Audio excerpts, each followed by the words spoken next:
Hello friends, welcome to देवपिटिस academy. I hope आप सभी अच्छे होंगे, पढ़ाई कर रहे होंगे, घर पे सेफ होंगे। देखिए, आज के इस लेसन में हम लोग सोल्व करने वाले हैं एसएससी सीजीएल मेंस के क्वेश्चंस को। ठीक, एसएससी सीजीएल मेंस आपका एग्ज़ाम कंडक्ट हुआ था 2020 में 15, 16 और 18 नवंबर। ठीक, तो इन 3 डेट्स में एग्ज़ाम हुआ था एसएससी सीजीएल का। ठीक है, तो इसका जो है हम लोग सॉल्यूशन कर रहे हैं अभी, क्योंकि हम लोग जो है टारगेट रखे थे कि प्रीवियस 5 साल के क्वेश्चंस का सॉल्यूशन करके जाएंगे आगे के एग्जाम जो भी एसएससी के द्वारा कंडक्ट किए जाएंगे उनके लिए। जैसे कि सीएचएसएल का एग्जाम हो गया, सीजीएल हो गया, सीपीओ हो गया, एमटीएस हो गया, स्टेनोग्राफर हो गया। ठीक, तो इनके लिए हम लोगों ने 5 साल का टारगेट रखा था कि प्रीवियस ईयर क्वेश्चंस का सॉल्यूशन करेंगे। तो 2016 से हम लोगों ने शुरू किया है एमबी पब्लिकेशन बुक से, और 2020 का भी हम लोग कर रहे हैं। ठीक, तो 2016, 18, 19 कंप्लीट हो चुका है। 2020 अभी हम लोग कर रहे हैं। 2020 में भी आपका सीएचएसएल, सीजीएल, आपका फिर सीपीओ, स्टेनोग्राफर हो चुका है। सीजीएल मेंस का जो है वो सिर्फ क्वेश्चन बचा हुआ है, तो अभी हम लोग सीजीएल मेंस के क्वेश्चंस का सॉल्यूशन कर रहे हैं। जैसा कि हम जानते हैं मेंस में 200 क्वेश्चंस होते हैं, तो इसके हम लोग जो है 4 पार्ट्स में करके इसका सॉल्यूशन कर रहे हैं, 50-50 क्वेश्चन करके। तो पार्ट ये थर्ड है, आपको ऑलरेडी पार्ट 1 और पार्ट 2 दिया जा चुका है। ठीक, तो सबका सेपरेट प्लेलिस्ट बना हुआ है, आप जाकर प्लेलिस्ट सेक्शन में देख सकते हैं। ठीक, चलिए अब आते हैं हम लोग क्वेश्चन पे। यहाँ पे आपको एक कंप्रहेंशन है कि read the passage and answer the questions that follow, यानी कि आपको पैसेज पढ़कर उनके बेस पर जो है क्वेश्चंस का आंसर देना है। चलिए, तो जब भी आप पैसेज को क्वेश्चंस को बनाएं तो आप जो है एक बार पैसेज को अच्छे से पढ़ लें। ठीक है, क्योंकि एक बार अगर आप पढ़ लेंगे और आपको जो है अंडरस्टैंडिंग बन जाएगा, तो आप जो है जब आप आंसर देने जाएंगे, ठीक है, जब आप आंसर देने जाएंगे तो वहां पर जो है आपको बार बार स्क्रॉल करके वहां पर नहीं आना पड़ेगा। ठीक है, आपने एक बार पढ़ लिया, अर्थ समझ लिया, उसके बाद जो है आप वहां पर अपने क्वेश्चंस को देखिए और आंसर को टिक करिए, जैसा कि अभी हम लोग करेंगे। ठीक है, तो सभी का जो है अपना अपना अप्रोच होता है, तो आप जिस तरह से प्रैक्टिस कर रहे हैं उस तरह से कंटिन्यू रखिएगा। यहाँ पर जो है आज देखते हैं हम लोग कि कैसे सोल्व करेंगे। चलिए पढ़ते हैं पैसेज को। Cambridge was my metaphor for England. Cambridge जो है वो मेरे लिए एक रूपक था। ठीक है, मेटाफोर का जो आप सिनोनिम अगर आप याद करना चाहें तो ड्रामा के रूप में यूज कर सकते हैं इसका सिनोनिम। ठीक, ड्रामा। कैम्ब्रिज जो है was my metaphor for England, या इसका मतलब रूपक भी होता है, यानी कि परिवर्तन करने वाला। एंड इट वाज स्ट्रेंज, और यह जो है विचित्र था। That when I left it, और जब मैं इस कैम्ब्रिज को यानी कि इस विश्वविद्यालय को छोड़ा, it had become all together something else, तो उस समय तक यह कुछ और बन चुका था। Because I had met Stephen Hawking there, क्योंकि मैं वहां पर जो है स्टीफन हॉकिंग से मिला था। यहाँ पे बात हो रहा है कि देखिए मेटाफोर यानी कि एक ड्रामा के रूप में, लेकिन जब मैं स्टीफन हॉकिंग से मिला तो ये मेरे लिए कुछ और बन चुका था। ठीक, it was on a walking tour, यह जो है एक टूर था through Cambridge that the guide mentioned Stephen Hawking poor man who is quite disabled now though he is a वर्दी सक्सेसर टू आइजक न्यूटन, यानी कि बोला जाता है कि वो जो है सक्सेसर हैं आइजक न्यूटन के, जबकि उन्हें प्योर मैन के रूप में वहां पर दर्शाया गया है। ठीक है, मेंशन किया गया। Whose chair he has at the university, ठीक, जिनके कुर्सी पर वो मतलब कि आगे बैठे थे, मतलब सक्सेसर थे आइजक न्यूटन के बाद आए आपके जो है न्यूटन, ये आपके कौन से, हॉकिंस। एंड आई स्टार्टेड, और मैं शुरू किया, because I had quite forgotten, मैं भूल गया था, that this most brilliant and completely paralysed astrophysics, यह मैं भूल चुका था कि इतने बुद्धिमान और जो पूरे तरीके से पैरालाइज्ड व्यक्ति जो हैं वो एक एस्ट्रोफिजिक्स हैं, जो कि जिसे बोला जाता है स्कॉलर ऑफ एस्ट्रोफिजिक्स, यानी कि भौतिकी से संबंधित branch of physics dealing with stars, planets etcetera, यानी कि एस्ट्रोफिजिक्स जो है आपको ये OWS के लिए इंपॉर्टेंट हो गया कि ये किससे संबंधित है, तो डील करता है ये स्टार और प्लैनेट्स से। ठीक है, जो कि ब्रांच है फिजिक्स का, तो ये आपके लिए OWS हो गया, ध्यान रखिएगा। The author of a brief history of time, author जो है a brief history of time, one of the biggest best seller ever, वो जो किनके ऑथर हैं, a brief history of time के, जो कि अब तक का सबसे बड़ा जो है मतलब बिकने वाला पुस्तक है, लिव्ड हेयर, उन्होंने वहां जिया। When the walking tour was done, जब वॉकिंग टूर खत्म हो गया था, I rush to phone booth, मैं फोन बूथ के पास गया, and almost tearing to cord so it could reach me outside, और मैं जो है कोशिश कर रहा था कि मैं वहां पर पहुंच सकूं, फोन स्टीफन हॉकिंग्स हाउस, और मैंने जो है स्टीफन हॉकिंग्स के घर पर फोन किया। There was his assistant on the line, उनका जो सहायक असिस्टेंट है वो लाइन पर था। And I told him I had come in a wheelchair, और मैंने उनसे कहा कि I had come in a wheelchair, मैं व्हीलचेयर पर आया था फ्रॉम इंडिया, यानी कि इंडिया से। Perhaps he thought I had propelled myself all the way, to write about my travels in Britain, जो मैं लिखने आया था अपने ब्रिटेन में जो मैंने ट्रेवल किया था उसके बारे में। I had to see professor Hawking, मैं जो है प्रोफेसर हॉकिंग से मिला था। Even 10 minutes would do. Half an hour he said, from 30 minutes to 4 and suddenly I felt weak all over, और मैं जो है उसने बोला कि आप आधा घंटा वेट करें, तो मैं जो है क्या हुआ कि मैं कमजोर फील करने लगा। Growing up disabled you get fed up with people asking you to be brave, यानी कि जब आप जो है डिसेबल होते हैं और लोग आपको बोलते हैं कि आप ब्रेव की तरह जो है मतलब कि आगे बढ़ें, as you have a courage account on which you are too lazy to draw cheque. ठीक, the only thing that makes you stronger, जो एक ही चीज जो आपको स्ट्रॉन्गर बनाता है, मजबूत बनाता है, सीइंग समबॉडी लाइक यू, यानी कि कोई व्यक्ति आपके जैसा ही हो। यानी कि जो यहाँ पर बात हो रहा है जिनके बारे में, वो भी जो है डिसेबल्ड व्यक्ति हैं, और यहाँ पर जो आइजैक न्यूटन है वो भी जो थे आपके डिसेबल्ड। ठीक, तो यहाँ पर ये आपका बात हो रहा है, जो आप मूवीज वगैरह में देखते होंगे उनको चेयर पर बैठे हुए। ठीक, तो यहाँ पर जो है बात हो रहा है कि दो जब सेम व्यक्ति जब मिलते हैं, एक प्रकार के व्यक्ति, तो वहां पर जो है अलग अनुभव होता है, अचीविंग समथिंग ह्यूज, तो वहां पर लगता है कि हमने कुछ बड़ा पाया। Then you know how much is possible and you reach out further than you ever thought you could, और आपको लगता है कि ये मेरे लिए अब तक का जो है सबसे बढ़िया चीज था, मैंने जो पाया अब तक का सबसे बढ़िया चीज पाया। I have not been brave, मुझे ब्रेव नहीं होना है। Said him this embodied computer voice the next afternoon, I have had no choice, मेरे पास कोई चॉइस नहीं था। Surely I want to say living creatively with the reality of this integrating body was a choice, क्या मुझे एक disintegrate body के साथ रहने का ये रियलिटी, क्या मैं यही चाहता था? ठीक, क्या मेरा यही चॉइस था? बट आई केप्ट क्वाइट, लेकिन मैं शांत रहा। Because I felt guilty every time, क्योंकि मैं हर समय जो है गिल्टी महसूस करता था। आई स्पोक टू हिम, मैंने उनसे बोला। फोर्सिंग हिम टू रिस्पॉन्ड, यानी कि उनके रिस्पॉन्ड करने के पर। There he was tapping at the little switch, और वो आए। ठीक, उन्होंने लिटिल स्विच को टैप किया, यानी कि उस पर पुश किया इन हिज हैंड, अपने हाथ में जो उनका स्विच था। Trying to find the words in his computer with the only bit of movement left to him, और वो अपने कंप्यूटर पर कुछ शब्द जो है ढूंढने लगे। हिज लॉन्ग पेल फिंगर्स, अपने बड़े लंबे हाथों से, उंगलियों से। Every so often his eyes would shut in frustrated exhaustion, और उनका आंख जो है वो थकावट के कारण बंद हो रहा था। एंड सिटिंग अपोजिट हिम, और उनके विपरीत बैठा हुआ, I could feel him anguish, यानी कि एंग्विश यानी कि चिंतित। The mind buoyant with thoughts that came out in frozen phrases and sentences stiff as corpses, यानी कि दिमाग में जो है बहुत ही तरह के अलग अलग बातें चल रही थी। चलिए अभी यहाँ पर पढ़ते हैं क्वेश्चन नंबर 26। अब यहाँ पर हम लोगों ने पैसेज पढ़ लिया, अब इसके बेस पर जो है हम लोग ये क्वेश्चंस को सोल्व करेंगे। अगर हम लोगों ने अच्छे से पैसेज को समझा है तो हम इसके बेस पर जो है क्वेश्चंस को सोल्व करेंगे। क्वेश्चन नंबर 26, एस्ट्रोफिजिक्स डील्स किससे करता है? तो स्टार एंड प्लैनेट्स हम लोगों ने पढ़ा है, option C is the right answer. आगे पढ़ते हैं। The narrator pull the telephone cord out of the phone booth because he was, उसने जो है फोन कोड को जो है बाहर क्यों खींच लिया था? ठीक है, यहाँ पर ये क्वेश्चन आपका पूछा जा रहा है, तो यहाँ पर जो है आपका क्या आंसर होगा? यहाँ पर जो है क्योंकि वो जो है व्हील चेयर पर था और वो जो है अंदर नहीं जा पा रहा था, इसलिए जो है उसने जो है बाहर ही खींच लिया और वहां से ही उसने कॉल किया था, जैसा कि हम लोगों ने पढ़ा था, और उसके असिस्टेंट जो है उन्होंने कॉल रिसीव किया था। तो यहाँ पर आपका right answer is the option D. आते हैं क्वेश्चन नंबर 28 पे।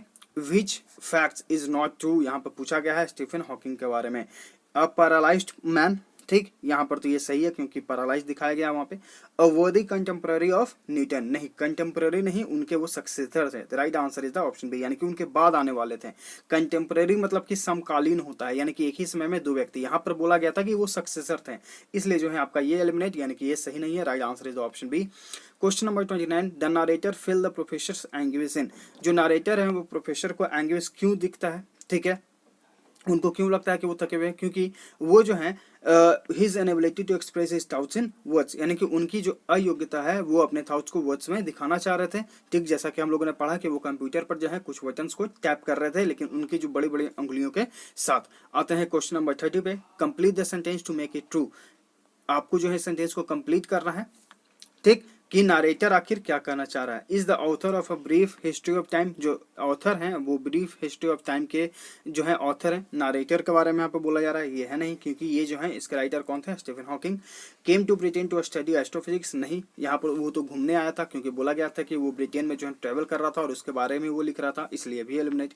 Dislikes people asking him to brave, तो यहाँ पर आपका राइट आंसर ये हो जाएगा, क्योंकि उसे बुरा लगता है कि जब लोग बोलते हैं कि आप जो है ब्रेव की तरह बिहेव करें। Right answer is the option C. तो अगर आपने पैसेज को अच्छे से पढ़ लिया है तो आप आराम से इन क्वेश्चंस का सॉल्यूशन कर सकते हैं। ठीक है, चलिए आते हैं क्वेश्चन नंबर 131 पे। 130 तक हम लोगों ने सॉल्यूशन कर लिया है। सीजीएल में जो है 4 से 5 क्वेश्चंस आपके पैसेज और फिल इन द ब्लैंक से होते हैं। तो हम लोग जो है हर एक लेसन में जो है एक एक फिल इन द ब्लैंक, एक एक पैसेज, फिर ऐसे करके हम लोग सॉल्यूशन कर रहे हैं। तो अभी एक और पैसेज जो है रिमेनिंग है, वो आपको पार्ट 4 में उसका सॉल्यूशन मिल जाएगा। आते हैं क्वेश्चन नंबर 131 पे। यहाँ पे आपको जंबल सेंटेंसेस में अरेंज करना है। तो इसके लिए जो है हम लोगों ने क्या सीखा था कि पहले चारों सेंटेंसेस जो यहाँ पे गिवन है उनको हम पढ़ेंगे। उसके बाद जो है उसमें से एक सब्जेक्ट को चूज करना होता है, क्योंकि एक सब्जेक्ट हमें मिलेगा तभी तो हम जाकर आगे सेंटेंसेस को कनेक्ट कर पाएंगे। ठीक, तो यहाँ पर जो है आपको पढ़ना होता है। तो यहाँ पर आपका सब्जेक्ट जो एक बनेगा, यानी कि किसके बारे में बात हो रहा है, एक व्यक्ति है यहाँ पर देखिए कैमिला। ठीक, इनके बारे में जो है बात होगा। तो आप इसे कनेक्ट करिए, यानी कि डी से आपका सेंटेंस शुरू होगा। Right answer is the option C. तो आपको बस एक सब्जेक्ट को हाईलाइट करना होता है, उसके बाद आपको उसको कनेक्ट करना होता है। ठीक, तो ये आप प्रैक्टिस करिए खुद से ज्यादा, क्योंकि आप सीजीएल में जो है 20 क्वेश्चन आपको PQRS मिलेगा, 20 क्वेश्चन आपको वॉइस मिलेगा, 20 क्वेश्चन आपको नारेशन मिलेगा। ठीक है, ये जो 60 मार्क्स हो गए और 40 से 50 मार्क्स आपके पैसेज और फिल इन द ब्लैंक, यानी कि 100 से 110 मार्क्स। तो वॉइस, नारेशन, ठीक है, फिर आपका PQRS, आप इनसे ही 60 मार्क्स ला सकते हैं। और 4 passage fill in the blank होते हैं, 100 120 मार्क्स आपके यहाँ से आ गए। ठीक, फिर आपका 20 ग्रामेटिकल इरर्स पे संबंधित क्वेश्चंस होते हैं। फिर आपका जो है 20 ईडियम, फिर आपको OWS। तो जितने भी याद करने वाली चीजें हैं आप उन पर जो है ध्यान दीजिए, पोर्शंस वहीं से ज्यादा होते हैं। क्वेश्चन नंबर 132, यहाँ पे आपको ग्रामेटिकल को फाइंड आउट करना है। They are planning for settling in Mumbai with their son. Planning verb का फोर्थ फॉर्म, सेटलिंग वर्ब का फोर्थ फॉर्म, यानी कि ईरर जो है आपका यहीं पर है। तो आपका पहला पार्ट तो है कि कोई दिक्कत नहीं, दे आर प्लानिंग, यानी कि ईरर जो हो जाएगा वो हो जाएगा आपका इस पहले पार्ट में। यानी कि हमें जो है यहाँ पर जो है जिरेंड की यूज नहीं करना है, हमें यूज करना है इनफिनाइट का, यानी कि 2 प्लस वर्ब का फर्स्ट फॉर्म। ठीक, और आपको ये भी ध्यान रखना है कि प्लान के बाद जो है हम प्रीपोजिशन टू का यूज करते हैं। तो प्लान प्लस 2 प्लस सेटलिंग की जगह हम क्या यूज करेंगे, सेटल, यानी कि इनफिनाइट वर्ब का फर्स्ट फॉर्म। ठीक, तो एरर हो जाएगा आपका ऑप्शन डी में, यहाँ पर टू सेटल को यूज करना है आपको, टू सेटल। क्वेश्चन नंबर 133, यहाँ पे आपको अंडरलाइन सेक्शन में इंप्रूवमेंट की जरूरत है तो करें, नहीं तो फिर नो इंप्रूवमेंट ऑप्शन के साथ जाएं। Can you advise me to give me on this matter. देखिए ये वर्ड कल भी आया था, हम लोगों ने ये सीखा था कि इसका कभी हम लोग जो है प्लूरल नहीं बनाते हैं उसमें ACIS लगाकर। ठीक है, तो ध्यान रखिएगा। अब यहाँ पर देखिए कैन यू एडवाइस, यहाँ पर जो हमें एक वर्ब की जरूरत है और ये जो वर्ड है ये आपका नाउन है। ठीक, तो ध्यान रखिएगा ये नाउन है। तो ये वाला पार्ट जो है आपका एरर है, यानी कि नो इंप्रूवमेंट तो होगा नहीं। ठीक, और कैन यानी कि एक्सिलरी मोडाल के बाद हम वर्ब का फर्स्ट फॉर्म यूज करते हैं। तो ऑप्शन डी यहाँ पर एडवाइजिंग है, ये भी आप एलिमिनेट कर चुके होंगे। ठीक, अब यहाँ पर 2 ऑप्शंस रिमेनिंग हैं। अब यहाँ पर जो है 2 ऑप्शंस रिमेनिंग है। एक तो यहाँ पर हो गया ये नाउन है, तो इसके जगह हम वर्ब का यूज करेंगे ADVIAC। ठीक है, ये जो सी वाला है ये नाउन होता है और हमें यहाँ पर यूज करना है एक वर्ब, इसलिए एस वाला यूज करेंगे। और एडवाइस जो है इनके बाद हम टू का यूज नहीं करते हैं, जैसे कि हेल्प हो गया। ठीक, इनके बाद भी हम टू का यूज नहीं करते हैं, ये हम लोग लेसन में पढ़ चुके हैं, शायद परसों के लेसन में हम लोगों ने सीखा था टू का यूज नहीं करना कहाँ पे। ठीक, तो यहाँ पर जो टू के यूज हम लोग नहीं करेंगे, तो right answer is the option है। ये दोनों ऑप्शन हमने एलिमिनेट कर लिया था, यहाँ पर टू का यूज ये भी eliminate, right answer is the option है। क्वेश्चन नंबर 134, यहाँ पे आपको ग्रामेटिकल को फाइंड आउट करना है। She is not as smart as I think at first. वह इतनी भी स्मार्ट नहीं है जितना कि मैंने पहली बार में सोचा था। ठीक, तो यहाँ पर जो है थिंक की जगह क्या हो जाएगा, थॉट का यूज हम लोग करेंगे। Right answer is the option B. Think की जगह जो है यहाँ पर ऑप्शन यूज करिए ऑप्शन बी, यानी कि थिंक की जगह आपको थॉट का यूज करना है, यानी कि मैंने पहली बार में जितना सोचा उतना वो स्मार्ट नहीं है। क्वेश्चन नंबर 135, यहाँ पे आपको डायरेक्ट स्पीच में चेंज करना है। She suggested that she should distribute food among the needy. यहाँ पर देखिए शुड का यूज हुआ है। ठीक, और यहाँ पर सजेस्ट का यूज हुआ है। तो सजेस्ट जहां पर भी इस तरह के बोध हो सेंटेंसेस में, तो आप जो है सिंपली लेट के साथ वहां पर सेंटेंस को बनाएं। तो ऑप्शंस देखिए, 2 ऑप्शंस आपने एलिमिनेट कर दिए। ठीक, अब यहाँ पर लेट देम डिस्ट्रीब्यूट और लेट अस डिस्ट्रीब्यूट, यहाँ पर जो सब्जेक्ट है वो आपको इसके अनुसार चेंज होगा। विच सी सजेस्टेड कि हम लोगों को जो है डिस्ट्रीब्यूट करना चाहिए, तो हम लोगों के लिए हम यहाँ पर वी का यूज करेंगे। देम वाला option eliminate, right answer is the option A. ठीक है, तो अगर आपको नारेशन में किसी प्रकार का दिक्कत है तो आप हमारे टेलीग्राम चैनल को ज्वाइन करिए, डिस्क्रिप्शन में लिंक है, और उसके पिन सेक्शन में जाएंगे तो आपको एक PDF मिलेगा नारेशन के नाम से, आप उस PDF को पढ़ लीजिए। नारेशन के किसी भी प्रकार के क्वेश्चंस आपको प्रॉब्लम नहीं होगा। क्वेश्चन नंबर 136, यहाँ पर ग्रामेटिकल को फाइंड आउट करना है। Whole country applauded the courage of the soldiers. Applaud मतलब होता है प्रशंसा करना, यानी कि यहाँ पर कोई खास एक शहर के बारे में, देश के बारे में बात हो रहा है। ठीक, तो यहाँ पर हम इसके साथ जो है द का यूज करेंगे। Right answer is the option C. Whole के पहले आपको द का यूज करना है, द होल कंट्री, यानी कि कोई एक जो खास जो देश है उस देश ने सोल्जर्स के करेज को अपलाउड किया, प्रशंसा किया। Right answer is the option C. Question number 137 sentence arrange करना है। ठीक, तो यहाँ पर जो है हम लोगों ने अभी सीखा कि आपको जो है क्या करना है। यहाँ पे आपका सब्जेक्ट एक बनेगा, विटामिन सी के बारे में बात होगा, यानी कि बी से आपका सेंटेंस बनेगा। ठीक, तो यहाँ पर right answer is the option C. आप इसका प्रैक्टिस करिएगा, पीडीएफ आपको टेलीग्राम चैनल से मिल जाएगा। क्वेश्चन नंबर 138, यहाँ पे आपको मिस स्पेल्ड को चूज करना है। यहाँ पर जो वर्ड्स लिखे गए हैं, कंपैरिजन यानी कि तुलना, ये आपका करेक्ट स्पेल्ड है। इमिनेंट यानी कि प्रसिद्ध, ये आपका करेक्ट स्पेल्ड है। एस्टिमेट यानी कि अनुमान, ये भी आपका करेक्ट स्पेल्ड है। ठीक, तो यहाँ पर जो है आकलन या फिर अनुमान। ठीक, यहाँ पर जो आपका राइट आंसर है वो है आपका ऑप्शन है फ्रैंटिक। ठीक, FRANTIC। यहाँ पे के का जो यूज है ये सुपरफ्लुअस यूज हुआ है। फ्रैंटिक मतलब होता है पागल, उत्तेजित। Right answer is the option A. सारे वो सबके लिए इंपॉर्टेंट है। क्वेश्चन नंबर 139, यहाँ पे आपको ग्रामेटिकल फाइंड आउट करना है। This is only the decent dress that I have. This is only the decent dress that I have. तो यहाँ पर जो यूज हुआ है ओनली द। ठीक, तो यहाँ पर जो है आपको द को यूज करना है डिसेंट के, सॉरी ओनली के पहले, यानी कि द ओनली ड्रेस, यानी कि केवल यही ड्रेस जो है।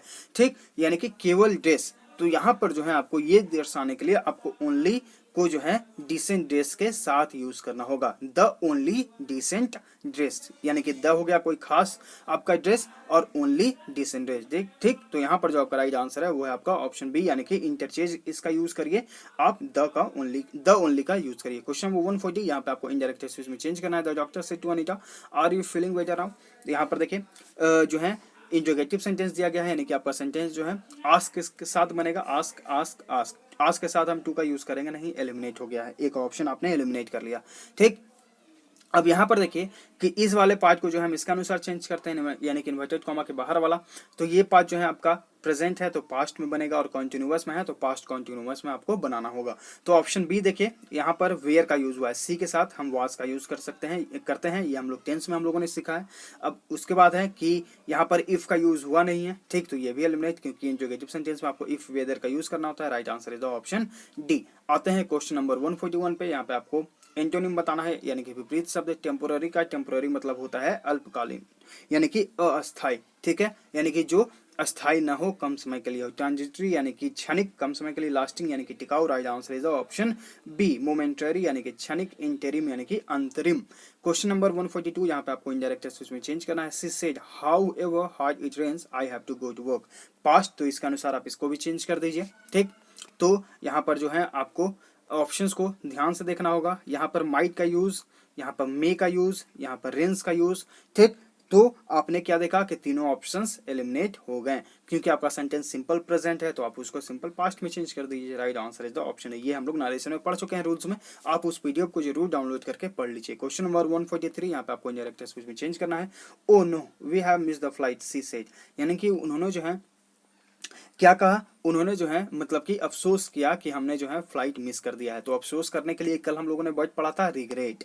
ठीक, तो वही आज देखिए यहाँ पर काम आ गया है। रिग्रेटेड वाला ऑप्शन हम यूज करेंगे। राइट आंसर आपने चूज कर लिया, तीनों ऑप्शंस आपने एलिमिनेट कर लिए। तो यहाँ पे आपको सेंटेंस का बोध आपने समझा कि यहाँ पर क्या हुआ कि उन्होंने जो है रिग्रेट किया, अफसोस किया कि हम लोगों ने फ्लाइट मिस कर दिया, इसलिए आपने रिग्रेट वर्ड को यूज किया। ठीक, तो आपको जो है कमांड हो गया, रिक्वेस्ट हो गया, ठीक है, ऑर्डर हो गया, यहाँ पर हम लोगों ने देखा एक्सक्लेम का भी यूज हुआ है, यहाँ देखिए रिग्रेट का भी यूज हुआ है। तो ये सारे वर्ड जो हैं आपको यूज करने हैं अपने सेंटेंस के बोध होने के अनुसार। क्वेश्चन नंबर 144, यहाँ पे आपको अंजला सेक्शन में इंप्रूवमेंट की जरूरत है तो करें, ना तो नो इंप्रूवमेंट ऑप्शन के साथ जाए।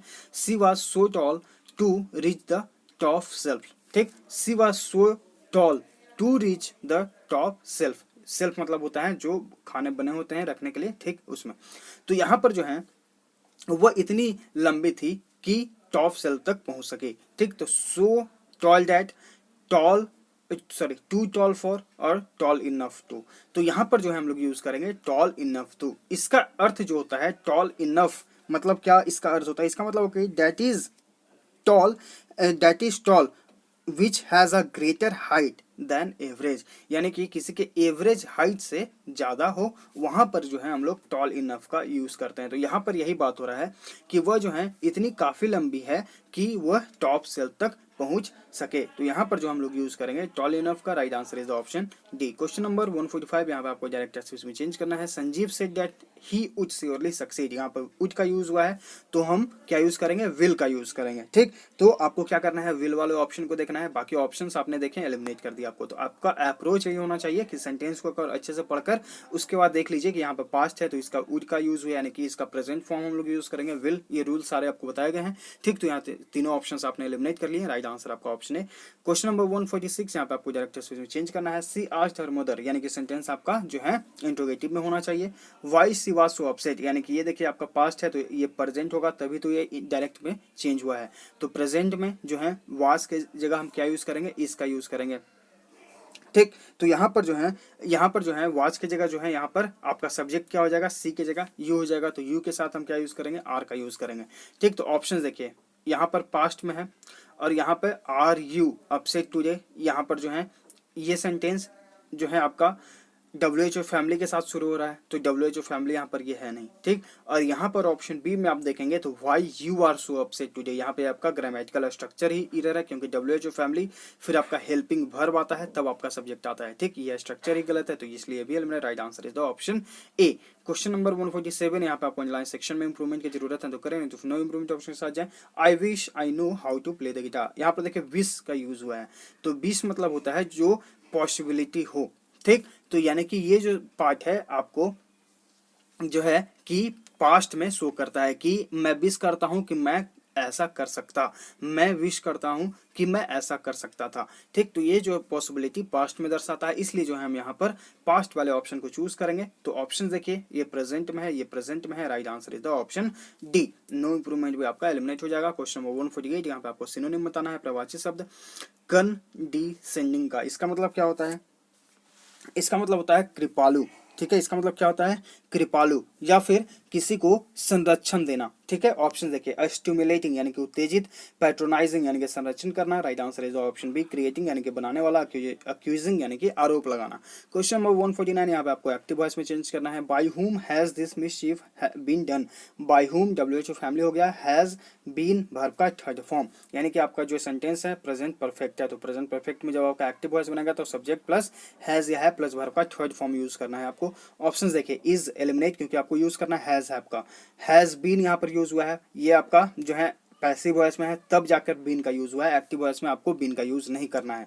यहाँ पर देखिए हैज प्लस वर्ब का थर्ड फॉर्म और यहाँ पे डिड का यूज, ये भी ऑप्शन में, right answer is the option C. तो बस रूल्स को ध्यान में रखना है और अपने आंसर को चूज करना। अगर आपको वॉइस में या टेंस में किसी प्रकार का दिक्कत है तो आप हमारे प्लेलिस्ट सेक्शन में या फिर डिस्क्रिप्शन में आपको एक लिंक मिलेगा। ठीक है, SSC 45 डेज प्लेलिस्ट का, ठीक है, SSC 45 डेज प्लेलिस्ट का, आप उस प्लेलिस्ट को देख लीजिए, टेंस और वॉइस क्लियर हो जाएंगे। क्वेश्चन नंबर 150 यहाँ पे आपको OWS करते बताना है। A group of people travelling together specially in a desert, यानी कि एक लोगों का झुंड जो ट्रैवल कर रहे हैं डिजर्ट में। ऑप्शन देखिए पिलग्रिमेज यानी कि तीर्थ यात्रा, ठीक है, परेड यानी कि जुलूस, कारमा यानी कि जहां पर जो है लोग जाते हैं खास तौर पे डेजर्ट में, राइट आंसर इज ऑप्शन सी।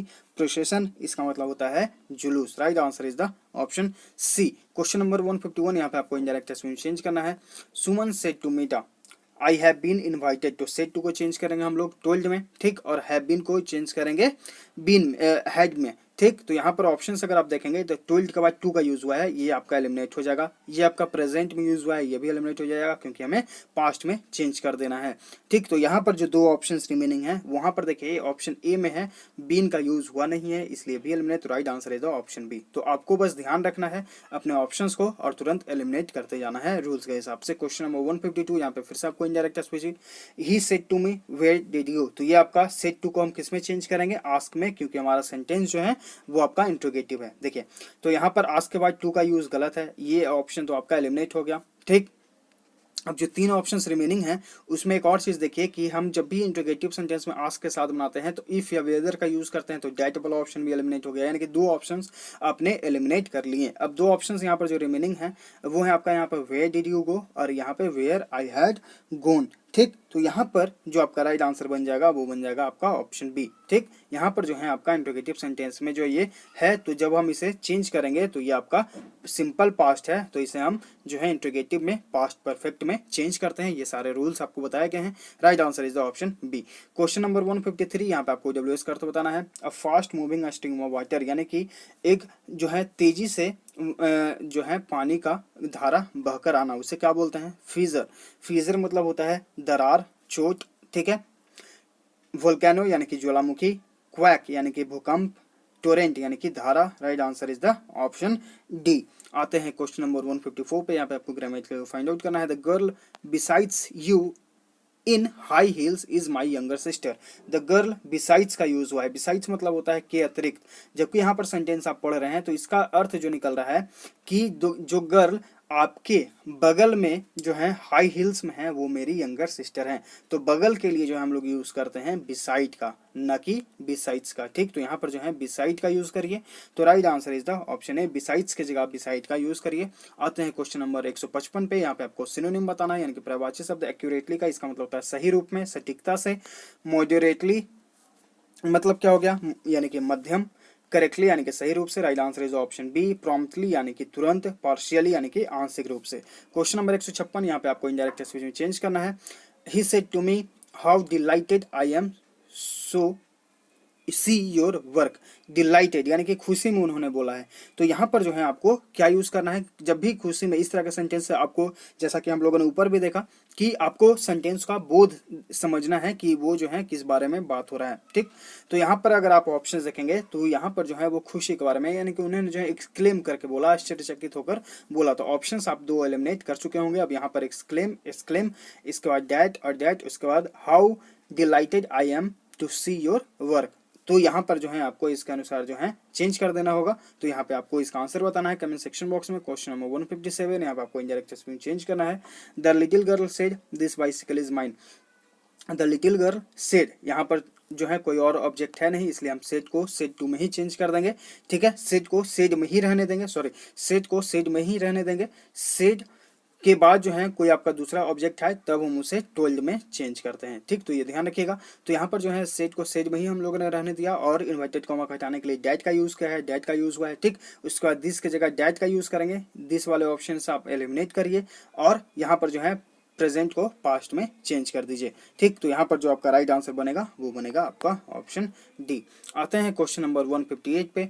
यहाँ पे आपको OWS का अर्थ बताना है। Detailed list of things in a place, यानी कि एक जगह पर जो है चीजों का लिस्ट, उसे क्या बोलते हैं हम लोग? ठीक, ऑप्शंस देखिए। ग्लॉसरी, इसका मतलब होता है शब्दकोश। ठीक है, शब्दों का संग्रह।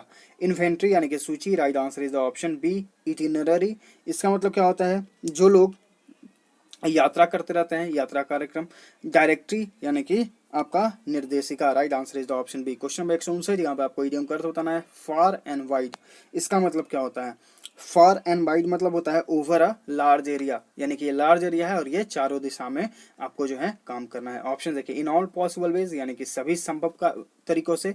इन ऑल डायरेक्शन, सभी दिशाओं में। Right answer is the option B. From the past, यानी कि आपके भूतकाल से संबंधित। इन द फ्यूचर, यानी कि भविष्य से संबंधित। क्वेश्चन नंबर 160, यहाँ पे आपको सेंटेंस अरेंज करना है। ठीक, तो इसको आप प्रैक्टिस करिएगा।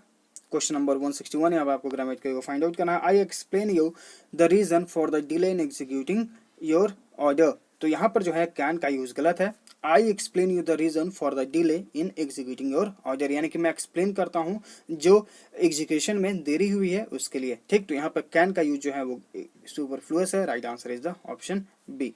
क्वेश्चन नंबर 162, यहाँ पे आपको मिस स्पेल को चूज करना है। Arrival, ARRIVAL। ठीक है, अराइवल, यहाँ पे ई की जगह आपको ए का यूज करना है। अराइवल मतलब हो गया आपका पहुंचना, पहुंच। रिलीज यानी कि रिहाई, छोड़ना। ऑब्सक्योर यानी कि अस्पष्ट। प्लाइट यानी कि दुर्दशा, यानी कि खराब स्थिति। Right answer is option A. Question number 163, यहाँ पे आपको जनरल सेक्शन में इंप्रूवमेंट की जरूरत है तो करें, नहीं तो फिर नो इंप्रूवमेंट ऑप्शन के साथ जाएं। He has hardly some near friends, तो देखिए एक वर्ड यूज हुआ है यहाँ पे हार्डली। हार्डली जो है नेगेटिव वर्ड यूज होता है, और इसके साथ हम जो है कंप्लीट करने के लिए नेगेटिव सेंस में ही वर्ड को यूज करेंगे। तो यहाँ पर जो गिवन ऑप्शंस हैं उनमें एक वर्ड यूज हुआ है एनी। एनी भी जो है आपको नेगेटिव वर्ड को ही दर्शाता है, तो हम यहाँ पर यूज करेंगे राइट आंसर ऑप्शन सी को, यानी कि एनी का यूज करेंगे। और यहाँ पर जो है जो सबसे नज़दीकी फ्रेंड होते हैं उनके लिए हम लोग क्लोज का यूज़ कर सकते हैं। तो यहाँ पर जो है नियर वाला ऑप्शन आपका एलिमिनेट हो जाएगा, ठीक। और नेगेटिव को दर्शाने के लिए हम लोगों ने यहाँ पर एनी का यूज़ किया। क्वेश्चन नंबर 164, यहाँ पर जो है आपको जंबल सेंटेंस को अरेंज करना है, इसका प्रैक्टिस करिए। आपको डिस्क्रिप्शन में हमारे टेलीग्राम चैनल का लिंक दे दिया जाएगा, वहाँ से आप PDF को डाउनलोड कर सकते हैं। क्वेश्चन नंबर 165, यहाँ पर आपको अंडरलाइन सेक्शन में इंप्रूवमेंट की जरूरत है तो करें, नहीं तो नो इंप्रूवमेंट ऑप्शन के साथ जाएं।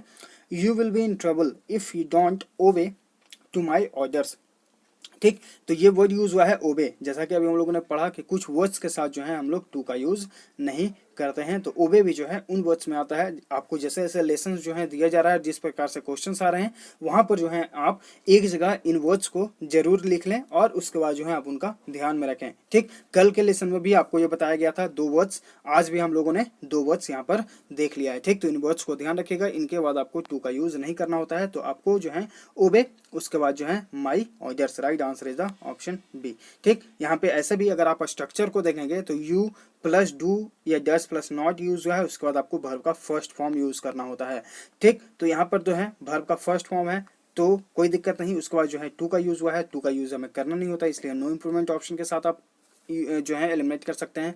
कोई प्रीपोजिशन यूज होगा नहीं तो विथ का भी आप एलिमिनेट कर सकते हैं। उसके बाद जो है यहाँ पे जब आप स्ट्रक्चर देखेंगे तो सब्जेक्ट प्लस डू या डस नॉट प्लस वर्ब का फर्स्ट फॉर्म लोग यूज करते हैं, क्योंकि हमारा सेंटेंस प्रेजेंट में बन रहा है, इसलिए वर्ब के फर्स्ट फॉर्म के चलते हम यहाँ पे वर्ब के फोर्थ फॉर्म को भी एलिमिनेट कर सकते हैं, इसलिए आपका एक ऑप्शन बच जाएगा, ऑप्शन डी, ठीक। तो आपके पास बहुत सारे रास्ते हैं, रूल्स याद रहेंगे तो आप अपने ऑप्शंस को किस प्रकार से जो है एलिमिनेट कर सकते हैं, बस आपको रूल्स ध्यान में होने चाहिए, ठीक है। तो ये है इन क्वेश्चंस का सॉल्यूशन। आई होप आपको हर एक क्वेश्चन समझ में आ गया होगा। आप हमारे टेलीग्राम चैनल को ज्वाइन करिए, वहां पर आपको जो है इस तरह के PDFs, आप लगभग 25 से 30 दिन पहले के लेसन्स स्क्रॉल करके ऊपर जाएंगे तो आपको जो है इस तरह के PDF सिनोनिम और एंटोनिम के नाम से मिलेंगे। आप उन PDFs को डाउनलोड करके उनको जो है याद करना शुरू करिए, क्योंकि आपके एग्जाम के लिए वो इंपॉर्टेंट है, SSC के द्वारा बहुत बार पूछे गए हैं, MP पब्लिकेशन बुक से लिए गए हैं, ठीक है। तो लाइक करिए, शेयर करिए, अगर आप चैनल पहली बार विजिट कर रहे हैं तो चैनल को सब्सक्राइब भी कर लीजिएगा, ताकि आपके पास नोटिफिकेशन जाता रहे, आप अपडेट होते रहे। हम लोग मिलते हैं आगे के लेसन्स में। Thank you.